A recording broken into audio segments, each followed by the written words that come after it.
What's going on, y'all? Welcome back to another episode of Eastside Flock. I'm Eric G, and before we jump into what we're going to be talking about today, I want to say just as a warning that there will be talks of self-harm in this video. So if that is something you are uncomfortable with, just please click off this video. I will be talking about the more recent passing of a young Vikings wide receiver. So I want to um, make sure that anybody that is uncomfortable with that kind of talk, please click off of this video right now. I don't want to make anybody uncomfortable. I just want to kind of speak on this and kind of bring awareness to it. So with that being said, let's jump into a very sad topic that really just is.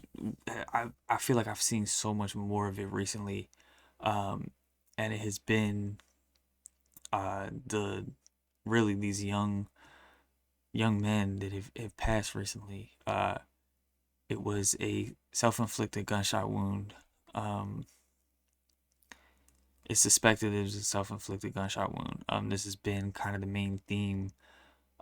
So make sure you go check in on the people that you love, all of your friends, family. Make sure they're doing okay because even some of the most successful people can be going through a lot, and it's definitely sad to see these kinds of tragedies. The NFL is deeply saddened by the tragic passing of Rondell Moore. Um, our thoughts and prayers are obviously with his friends and teammates during this difficult time, as well as family.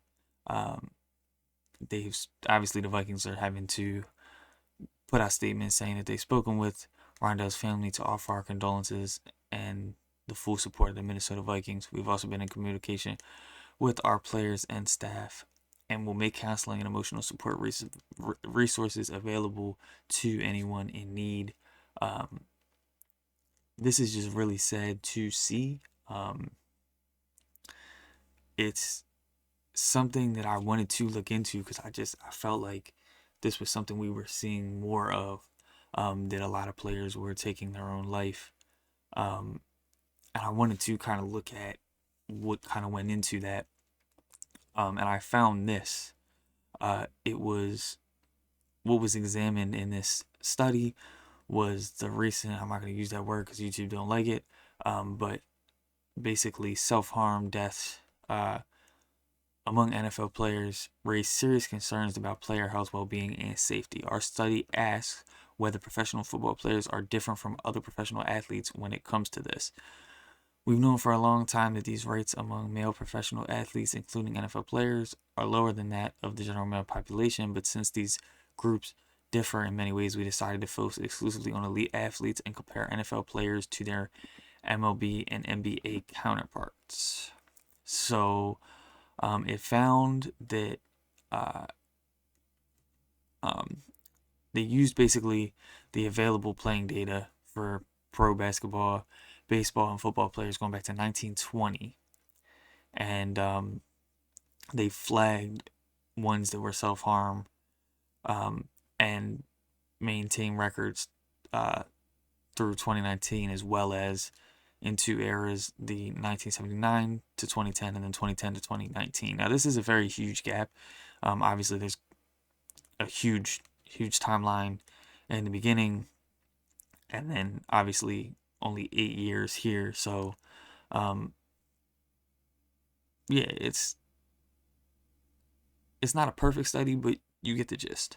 Um, so they found that basically prior to 2011, NFL, MLB, and NBA players had about the same rate of self harm. Um, but from 2011 to 2019, we saw an almost threefold increase, which is crazy to me. I think that that's a big thing. Is this huge jump, and this is coming from, to kind of cite my sources. This is coming from a study done January 13th of 2026, from I'm assuming Maya Brownstein. Um, so obviously this is a pretty well done reliable source, to say the least, coming from Harvard. So, um, what might account for this increase? You can't say for sure, but there are many possible contributing factors. While we didn't find any rule, policy, or equipment-based changes that could account for these increase, these and other biological or exposure-based causes can't be ruled out. It's also possible that deaths among NFL players that would not have been classified as self-harm by medical examiners prior to 2011 may have been labeled as such after 2010 as a result of greater awareness of issues related to head trauma. So they previously were looking into basically looking at how CTE can play a role into this. And as we have seen and as we know, CTE is a big problem in football. If you don't know what it is, it's basically your brain taking all of these hits, all of these concussions over time, and it basically jumbles up your brain essentially and can cause lots of issues down the line. And everybody's basically seeing the CTE memes. Antonio Brown is someone that a lot of people think of. CTE is a huge concern for football. It's something that you should not take lightly, and it's something that's really serious. And they're thinking that CTE is what could be a part of that. Now, there's other things that can contribute. Obviously, one of the things that I think about is social media. A lot of the players before 2011 had different social media. Social media completely changed in that time from 2011 to 2019. There was a lot of, it's the rise of basically social media, and that can play a huge impact into mental health. It can play a huge impact into young men like Rondale Moore. I mean, like the way that people use social media and can hide behind a screen and talk all that shit on the computer and type out whatever they want to say is a factor. Another factor that comes to mind is gambling. Like I can't imagine if they were to, extend this into 2026. You also have to think that that is something that has been a big problem. A lot of people get pissed off at the NFL when they make incorrect calls because it can mess with their parlay. A lot of people get mad at the NFL when penalties are called because their guy got a 25-yard run to hit their parlay on the fifth leg, and that got taken away, and they're irritated, and they go out and they, write mean things on social media. It happens all the time. So I think that social media could also be another thing that's related to this. Obviously, they're saying more that the CTE is more of a cause, but obviously social media can't be helping with the combination of this.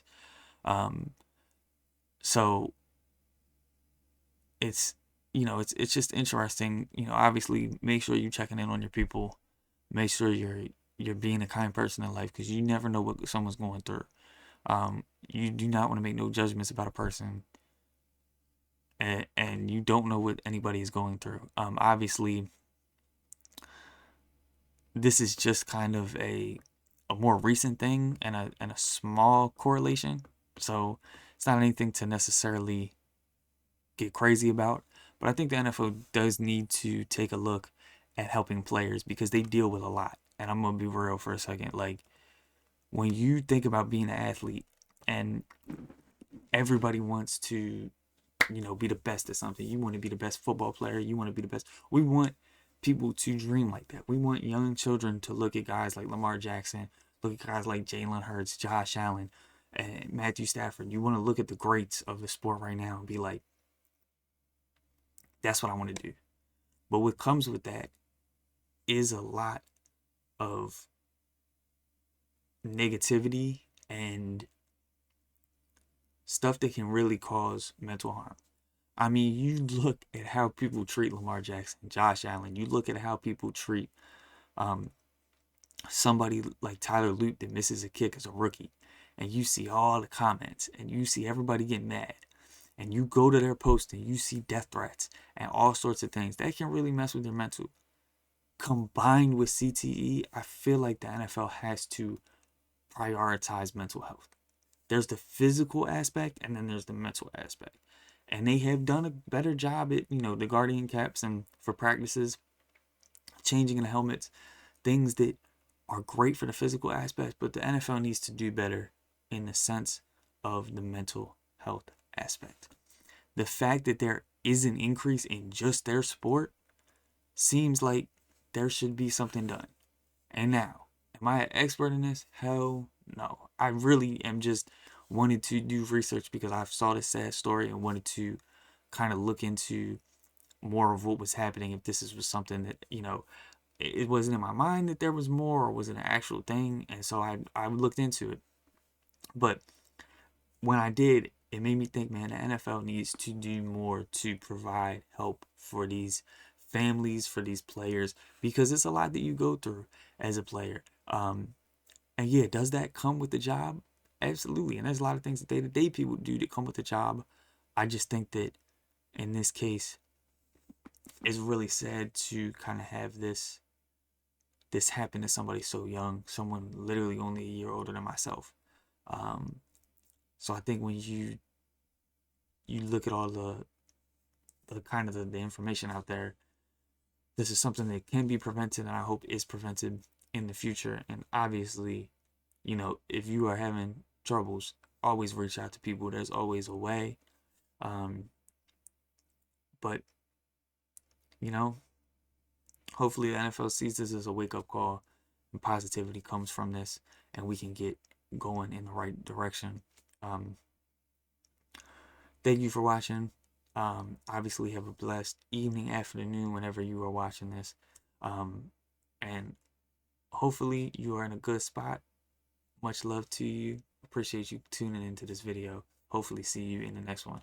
Peace.